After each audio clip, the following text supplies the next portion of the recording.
당신은 한밤중에 고요 속에서 갑자기 멈춰서서 스마트폰 화면에서 새어나오는 창백한 푸른 빛의 시선을 고정하고 마음속에 보이지 않는 안개가 서서히 내려앉는 듯한 차가운 습기를 느끼신 적이 있습니까? 그 순간 입안에서 맴돌던 말들이 혀끝에서 쓰러지듯 사라지거나 친숙한 추억으로 이어지던 길이 갑자기 안개 낀 낯선 골목길로 뒤틀려버리는 그런 느낌 말입니다. 물건들이 잘못된 자리에 놓여 있고 글자를 3번씩 읽어야 겨우 이해가 가며 익숙한 글자들이 마치 다른 행성의 언어처럼 낯설게 느껴집니다. 어린 시절 즐겁게 읊조리던 고전시조의 첫 구절조차 기억에서 도망쳐 버립니다. 이는 단순한 순간적인 망각이 아닙니다. 이는 마음의 광활한 대지 속에서 거대한 지층 이동이 일어나고 있음을 속삭이는 신호입니다. 잔인한 진실은 당신의 정신이 점점 둔해지고 있다는 것입니다. 이 조용한 침식 현상은 현대 세계의 거의 모든 사람에게 스며들고 있습니다. 그러나 이 현상을 더 깊이 파고들면 당신의 자아인식을 재구성할 수 있는 계시가 기다리고 있습니다. 당신은 디지털 시대의 희생자가 아니라 우주의 실타래로 짜인 생명체로서 원시 숲을 벗어나 콘크리트와 데이터의 미궁으로 방황하는 종족입니다. 당신의 뇌를 상상해 보십시오. 그것은 팽창하는 은하처럼 수십억 개의 신경세포가 무한한 공간 속에서 별처럼 불꽃을 터뜨리고 시냅스라는 다리로 연결되어 먼 퀘이사의 에너지를 떨치고 있습니다. 그러나 이 불멸의 인공 조명 시대에서 그 내부 우주는 점점 어두워지고 있습니다.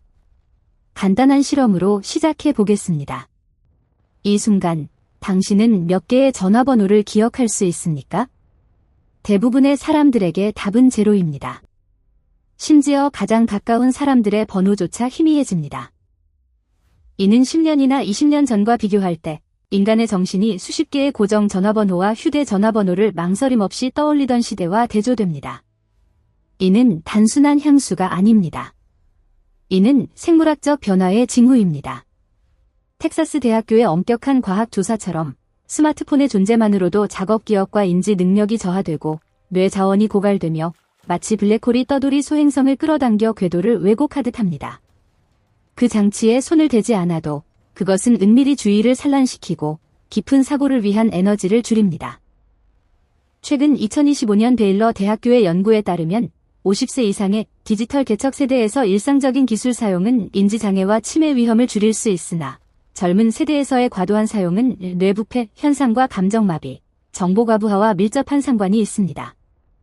이는 뇌가 어두운 물질에 적응하려 애쓰는 우주적 실체처럼 깊이를 견디지 못하고 표면적인 반짝임만 추구하게 됩니다. 이 안개 뒤의 진정한 범인은 무엇입니까? 손바닥 안에 빛나는 직사각형은 도파민, 뇌의 보상 화학 물질을 교묘히 사냥하도록 설계된 함정으로 집중력을 파괴하는 힘은 블랙홀이 빛을 삼키는 것에 비할 바가 아닙니다. 짧은 동영상을 스와이프할 때마다 즉각적인 쾌감이 폭발하고 알림 소리가 기대를 자아내며 좋아요가 사회적 인정의 파도처럼 밀려듭니다. 이 시스템은 우리 조상에게서 물려받은 것으로 생존을 촉진하던 것이었습니다. 음식을 찾은 기쁨, 목표 달성의 만족이 혹독한 초원이나 빙하지대를 견디게 했습니다. 그러나 이제 세계 최고의 지성들이 설계한 플랫폼들이 이 고대 생물학적 메커니즘을 납치합니다. 스탠포드 의학대학과 다트머스 대학의 연구는 소셜미디어가 도파민 전달 경로를 범람시키고 자극제 중독을 모방하며 짧은 흥분이 끝없는 스크롤을 요구하는 순환을 만든다는 것을 밝혔습니다. 10초 미만의 동영상이 지배하고 뇌는 최소 노력으로 즉각 만족을 갈망하도록 훈련됩니다. 철학자의 깊이 있는 연설 같은 긴 형식의 콘텐츠는 매력을 잃고 인내가 부서집니다. 당신의 쾌감 문턱이 높아져 몇 시간 소비 후에 남는 것은 붕괴하는 별의 무게 아래 무너지는 공허뿐입니다. 이 적응은 결코 무해하지 않습니다. 예전에는 매혹적인 책 한 권이 초신성의 후광처럼 하루를 밝혀주었으나 이제 끝없는 뉴스피드는 황량함만 남깁니다. 밤을 지새우던 대화, 별이 가득한 하늘 아래 목소리가 이야기를 엮던 그때가 이제 화면과 함께하는 조용한 동반 속에서 빛나는 얼굴들로 대체되고 연결이 끊긴 공기가 짙어집니다. 이는 게으름이 아니라 신경 경로가 즉시성에 재배선되어 집중의 느린 리듬에 저항하는 것입니다. 2025년 국립보건원의 평가에 따르면 뇌는 우주의 어두운 물질처럼 깊이를 견디지 못하고 알림의 얕은 반짝임만 선호합니다. 더 나쁜 것은 우리는 길들여지고 있습니다. 자랑스러운 야생 늑대에서 순종적인 집게로 변모합니다. 길들임 과정은 뇌를 축소시킵니다. 늑대는 후손인 개보다 두개골이 24에서 30% 크며 왕립학회와 옥스퍼드 대학의 연구에 따르면 사냥, 냄새 추적, 무리 전략의 가혹한 요구에서 해방된 개는 인간에 의존하며 뇌가 위축됩니다. 이제 우리 자신을 보십시오. 주소록이 숫자를 기억하고 지도가 방향을 안내하며 계산기가 연산을 처리하고 검색 엔진이 질문을 대신 고민합니다. 알고리즘이 옷, 식사, 오락을 선택하며 보이지 않는 안내자처럼 속삭입니다. 별을 이용한 방향찾기나 압박 속의 암산처럼 지적 노력을 요구하던 것이 희미해집니다. 인류는 수만 년 동안 거대한 뇌를 단련하며 신경 성운을 확장해 진화의 역경에 맞섰습니다. 그러나 불과 수십 년 만에 우리는 항복하고 기술 생태계의 애완동물이 됩니다. 우리는 도구를 사용하지 않습니다. 도구가 우리를 사용합니다. 이 감금의 설계를 숙고해 보십시오. 끝없는 스크롤은 슬롯 머신의 메커니즘을 모방하고 알림은 계산된 긴급함으로 울려 덤불 속 포식자의 소리를 자아내며 불안을 불러일으킵니다. 기술거인들, 그 천재 건축가들은 이를 철저히 이해합니다. 애플의 성견지명자 스티브 잡스는 뉴욕타임스 인터뷰에서 자녀의 아이패드 사용을 엄격히 제한했습니다.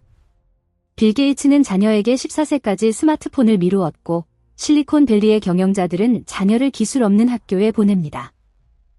그들은 자신이 쳐놓은 그물로부터 새끼를 보호하며 수십억 명이 매일 그 안에 갇혀 있습니다. 이 인터넷 왕국에서 깊은 격언이 메아리칩니다. 무료라면 당신이 상품입니다.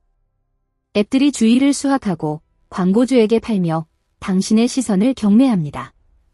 머무르는 매초가 화폐 단위이고 집중력이 디지털 금광에서 채굴되는 자원입니다. 우리는 이 정보시대의 수혜자가 아니라 난민입니다. 데이터 폭풍 속에서 과부하를 피해 도망칩니다. 접근성은 무한해 보이고 지식이 손끝에 있으며 세계가 침대에서 열립니다. 옛사람들은 두루마리를 찾기 위해 마일을 걸었으나 우리는 한 번의 터치로 도서관을 소환합니다.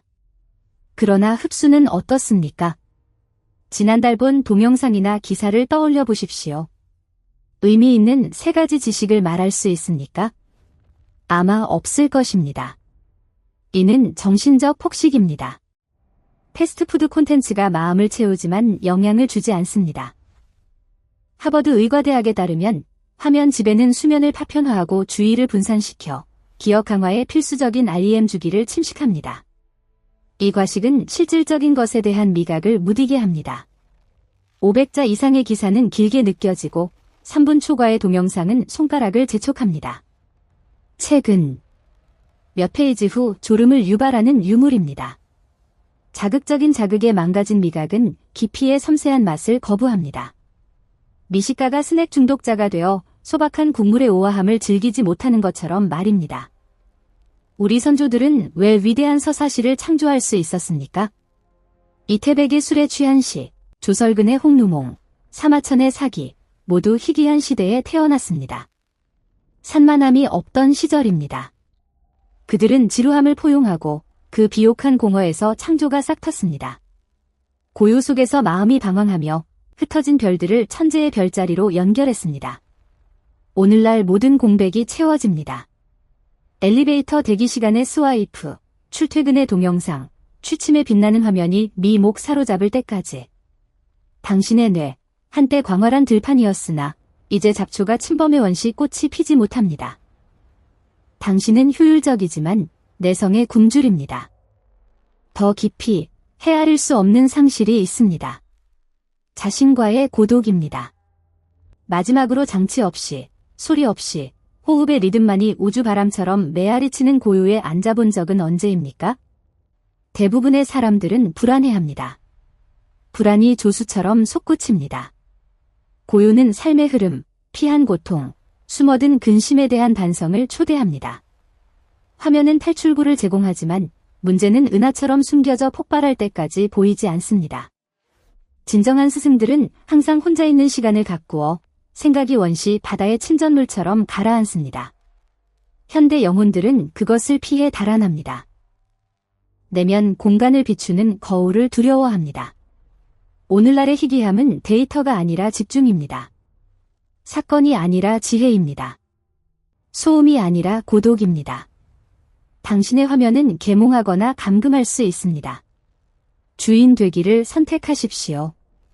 그렇지 않으면 수년 후 당신 자신의 이야기조차 소나귀에서 미끄러집니다. 그러나 이 디지털 어둠과 씨름할 때 더 큰 미스터리가 손짓합니다. 우리는 이 세계에 진정 속하는가? 아니면 먼 곳의 메아리인가? 당신의 뇌, 그 천체적 영이 는 남방 유인원에서 500ml에서 현대인간의 1300ml로 불과 300만 년 만에 3배 팽창했습니다. 이는 모든 상식을 도전하는 성장입니다. 다른 생물은 그런 대가를 치르지 않았습니다. 고래는 더 많은 신경세포를 가졌으나 근육 힘에 의존합니다. 이는 엽록소와 피에 비장한 교향곡의 서곡입니다. 종족의 향수가 시작되고 원천이 지리적 지도에 없는 곳으로 향하는 갈망입니다. 2025년부터 2026년 연구에서 판스퍼미아 이론은 생명의 기원이 우주에서 왔을 수 있음을 제안하며 OSIRIS-REx 임무가 베누 소행성에서 생명의 구성 요소를 발견했습니다. 이는 인간이 외계 방문자일 수 있다는 가설을 뒷받침합니다. 자신의 몸을 해독하는 여정을 시작해 보십시오. 지구의 중력이 당신을 매일매일 붙잡는 그곳부터 두 발로 서는 것, 진화의 영광스러운 이정표로 자랑스럽게 여겨지는 것은 실제로 어떤 포유류도 감히 하지 않은 위험한 생물학적 도박입니다. 우리 조상의 척추는 네 발 생물로서 수평다리처럼 안정적으로 무게를 사지로 분산했습니다. 그러나 인간이 별을 향해 손을 뻗거나 아프리카 초원의 높은 풀을 넘어 보려 일어섰을 때 우리는 기본 건축 원리를 깨뜨렸습니다. 다리가 단독 기둥으로 세워져 거대한 두개골과 흉곽의 무게를 지탱합니다. 결과는 어떤 건축 엔지니어도 한숨 지을 기술 재앙입니다. 현대 인구의 80%가 만성 요통, 디스크 퇴행, 척추 압박에 직면합니다. 무릎은 추진력만 견디도록 설계되었으나 이제 전체 체중을 버텨야 하며 60세를 넘기면 연골이 빠르게 마모됩니다. 골반뼈가 뒤틀리고 좁아져 내장기관을 좁은 공간에 밀어넣어 운동 효율이 네 발 친척에 비해 70% 감소합니다. 우리는 속도를 시야로, 안정성을 손의 유연성으로 교환했으나 대가는 이 행성의 중력에 영원히 저항하는 몸입니다. 마치 우리가 진정 속하는 곳보다 무거운 중력에 적응하는 듯합니다. 그곳에서 멈추지 않습니다. 당신의 피부를 보십시오. 내부 생명을 외부의 잔인함에서 분리하는 얇은 껍데기입니다. 인간의 벌거숭이성은 진화 생물학자들이 수세기 논쟁한 거대한 역설입니다. 약 120만 년 전 지구가 빙하기로 들어서자 매머드나 검치호처럼 두꺼운 털을 발달시키지 않고 우리 조상은 자연의 외투를 벗어버렸습니다. 우리는 벌거벗은 유인원이 되어 혹한과 태양에 노출되었습니다. 이를 보상하기 위해 피부 제곱센티미터당 600개의 땀샘이 주어져 육지에서 최고의 열분산 능력을 가진 장거리 주자가 되었습니다.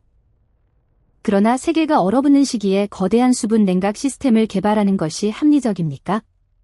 이는 열학적 위상 차이로 우리 생물학적 메커니즘이 지구의 변덕스러운 기후보다 안정적이고 따뜻한 환경을 위해 프로그래밍되었음을 시사합니다. 최근 2026년 연구에서 판스퍼미아는 생명이 천체 충돌을 통해 지구로 왔을 수 있음을 강조하며 이는 우리 피부의 취약함을 다른 행성의 유산으로 설명합니다. 그 벌거숭이는 치명적 약점과 함께합니다. 취약함입니다. 우리의 피부는 자외선에 취약하고 가시나 발톱에 찢어지기 쉽고 곤충의 무방비입니다. 다른 동물들이 두꺼운 피부나 털로 보호받는 동안 우리는 옷이라는 인공 껍데기를 입어야 합니다. 벌거벗음의 불안은 문화적 문제가 아니라 이 생물학적 껍데기가 지구의 야생에 충분하지 않음을 상기시키는 유전적 기억일 수 있습니다. 내부 구조로 더 깊이 들어가 당신의 목소리를 들어보십시오. 복잡한 언어 능력은 문명을 세우는 데 도왔으나 위험한 해부학적 설계와 교환되었습니다. 인간의 후두는 다른 영장류보다 훨씬 낮아 다양한 음절을 위한 큰 공명 공간을 만듭니다. 그러나 후두 하강은 먹는 길과 숨쉬는 길이 죽음의 교차로에서 만납니다. 우리는 지구상 유일하게 음식에 쉽게 질식사하는 동물입니다. 매년 수십만 명이 음식 조각 때문에 사망합니다. 자연에서 완벽한 건축가는 에너지 섭취 시스템에 이런 위험을 설계하지 않을 것입니다. 개인 생존이 아니라 복잡한 정보 전달이 최우선이 아닌 한 말입니다. 이는 우주적 메시지를 전하는 종족의 특성처럼 보입니다. 게다가 뇌의 문법과 추상 사고 출현은 점진적 전환이 아니라 인식의 빅뱅처럼 폭발적입니다. 우리와 가까운 교량이 될 만한 동물의 통신 시스템이 없습니다. 우리는 언어로 우주를 이해하는 데 고독하며 마치 고급 소프트웨어가 동기화되지 않은 생물학적 하드웨어에 급히 설치된 듯합니다. 그리고 당신의 코를 보십시오. 동물 세계에서 코는 평평하거나 두개골에 숨어 보호받습니다. 그러나 인간의 코는 도발적으로 돌출되어 부드럽고 혈관이 풍부하며 극도로 취약합니다. 고고학 유적의 얼굴 골절 60%가 코에 집중됩니다. 그것은 싸움에 쉬운 표적이고 쉽게 부서지고 출혈하며 날씨에 민감합니다. 왜 진화가 자연의 피비린내 나는 생존 경기장에서 이런 불리한 특성을 유지했습니까? 폭력적 위협이 상시적이지 않은 환경의 잔재일 수 있거나 기능보다 미적 특성이 우선된 것일 수 있습니다. 우리의 근육 약점도 큰 의문입니다. 사용하지 않으면 인간 근육은 급속히 위축됩니다. 우주 비행사들은 무중력에서 한 달 만에 근육량의 20%를 잃으나 곰은 겨울잠 수개월 동안 힘을 거의 유지합니다. 영장류 친척에 비해 우리는 비참하게 약합니다. 성인 침팬지는 비슷한 체구에도 건강한 남성의 4에서 5배 힘입니다. 미토콘드리아 연구는 인간 근육세포의 에너지 변환 능력이 원숭이보다 30% 낮음을 보여줍니다. 그러나 이 약함은 세포 수리와 장수와 함께합니다. 우리는 폭발적 힘을 희생해 지속성과 긴 수명을 얻었으며 이는 송곳니나 발톱이 아닌 지성으로 지배하는 종족의 전략적 교환입니다. 이 모든 생물학적 이질성은 인간을 외계인, 창조의 괴물 또는 낭만적으로 말에 갇힌 나그네로 그립니다. 이러한 결함은 점진적 적응이 아니라 하늘을 갈망하는 영혼과 땅에 묶인 육체의 급한 접합의 흉터처럼 보입니다. 최근 2026년 연구에서 인간 DNA의 고스트 조상이 서아프리카와 티베트에서 발견되어 알려지지 않은 고대 호미닌과의 교배를 시사하며 이는 외계 기원의 가설을 강화합니다. 이 불일치는 보이지 않으나 지속적인 향수를 불러일으킵니다. 우리는 자연을 사랑하나 길들인 자연입니다. 숲을 창문이나 하면 안전한 오솔길을 통해 봅니다. 진짜 원시 숲에 던져지면 평화가 아니라 극도의 공포가 먼저 옵니다. 지구의 어둠은 우리의 본능이 더 이상 날카롭지 않은 위협을 담습니다. 우리는 곤충, 야수, 밤, 고요를 두려워합니다. 인간은 유일하게 매일 밤 우리, 집을 세워 자신을 가두어야 안심하고 잠듭니다. 우리의 수면도 기이합니다. 단속적이고 부드러움이 필요하며 온도 조절이 필요하고 REM 상태에서 방어 능력을 잃으며 뇌가 위험 감시 대신 기억을 처리합니다. 아마 이 낯선 느낌이 모든 종교와 철학의 근원일 것입니다. 왜 대부분의 문화가 인간이 어떤 낙원에서 추방되었다는 신화를 가졌습니까? 왜 우리는 별을 올려다보며 불타는 갈망으로 집으로 가는 길을 찾는 듯합니까? 판스퍼미아 가설은 생명이 미생물 형태로 천체를 타고 지구에 왔을 수 있음을 제안합니다. 그러나 인간에게는 미생물이 아닐 수 있습니다. 화석 기록의 공백, 20만 년 전 현대 특성이 갑자기 나타난 곳은 과학이 아직 완성하지 못한 찢긴 페이지입니다. 최근 유전학 연구는 고스트 조상을 밝혀 우리 조상과 교배한 미스터리한 분파가 DNA를 남겼으나 알려진 지도에 없습니다. 우리는 잡종 자손일 수 있습니까? 지구의 혈통, 엽록소, 생존 본능, 동물성, 과먼 곳의 코드, 지성, 의식, 고독을 지닌? 이 충돌은 세포마다 일어나 고대 파충류 뇌가 소유를 원하고 신피질이 사고를 원합니다. 무리에 녹아들려는 갈망과 독특한 자아를 주장하는 욕구 사이입니다. 이 맥락에서 우리가 빠져든 디지털 안개는 다른 렌즈로 볼 수 있습니다. 그것은 퇴화가 아니라 마음의 원래 환경을 무의식적으로 재현하려는 노력입니다. 인터넷은 얽힌 연결망, 즉시 전송, 무한 지식으로 천체적 뇌 모델과 닮지 않았습니까? 우리는 화면에 중독되는데 그것이 물리 세계의 느림과 무거움을 넘어 뇌에 직접 자극을 제공하기 때문입니다.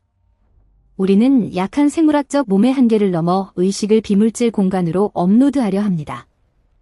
그러나 비극은 현재 기술이 귀향의 배가 아니라 진통제라는 것입니다. 그것은 도파민 환상으로 향수를 진정시키고 진짜 임무를 잊게 합니다.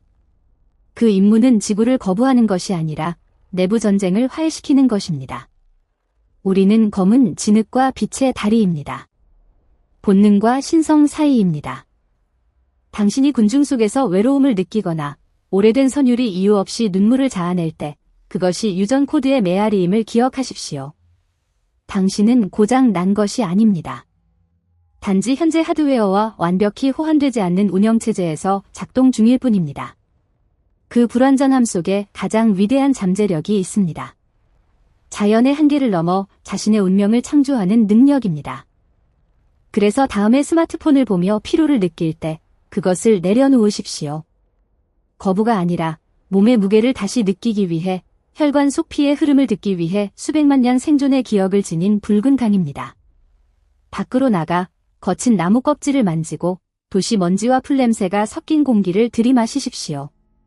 그것이 엽록소와 피의 교향곡입니다. 당신이 그 지휘자입니다. 알림의 소음이 심장의 리듬을 방해하지 않게 하십시오. 고요를 되찾으십시오. 그곳에서 당신의 세포마다 잠든 별들의 속삭임을 들을 수 있습니다. 당신이 어디서 왔든 지금 여기 있으며 당신의 존재가 광활하고 차가운 우주 속 찬란한 기적임을 상기시킵니다. 그 고요에 진정 다가서면 그것은 무의미한 공허가 아니라 당신 몸의 잔인하고 장엄한 진실을 비추는 거울입니다. 우리가 어머니 지구의 완벽한 자녀라면 왜 우리의 존재가 이토록 고통스러운 생물학적 충돌로 가득합니까? 당신이 짊어진 물리적 껍데기 속 깊이 보십시오. 얇은 피부 아래 역설이 소리칩니다. 우리는 이 행성을 지배하나 자신의 집에 가장 부적응한 존재입니다. 서 있는 것의 아이러니를 고려해 보십시오. 수백만 년 전 대담한 진화 결정이 우리 조상을 네 발에서 두 발로 일으켜 도구를 만들고 불을 쥐게 했습니다. 그러나 대가는 매일 갚는 생물학적 빚입니다. 당신의 척추는 네 발 자세를 위한 튼튼한 현수교로 설계되었으나 이제 부득이한 지주탑으로 세워졌습니다. 중력, 보이지 않고 인내심 있는 적이 날마다 디스크를 압축하고 허리를 비틀습니다. 당신과 수십억 명이 겪는 요통은 질병이 아니라 설계 목적에 어긋난 구조의 구원 외침입니다. 우리는 이 행성에서 유일하게 자신의 자세로 벌받는 동물입니다. 먼 시야와 뼈의 온전함 사이의 가혹한 교환입니다. 그곳에서 멈추지 않습니다. 우리의 출생 방식을 보십시오. 자연세계에서 새끼 얼룩말은 태어나 몇 분 만에 일어나 포식자를 피합니다.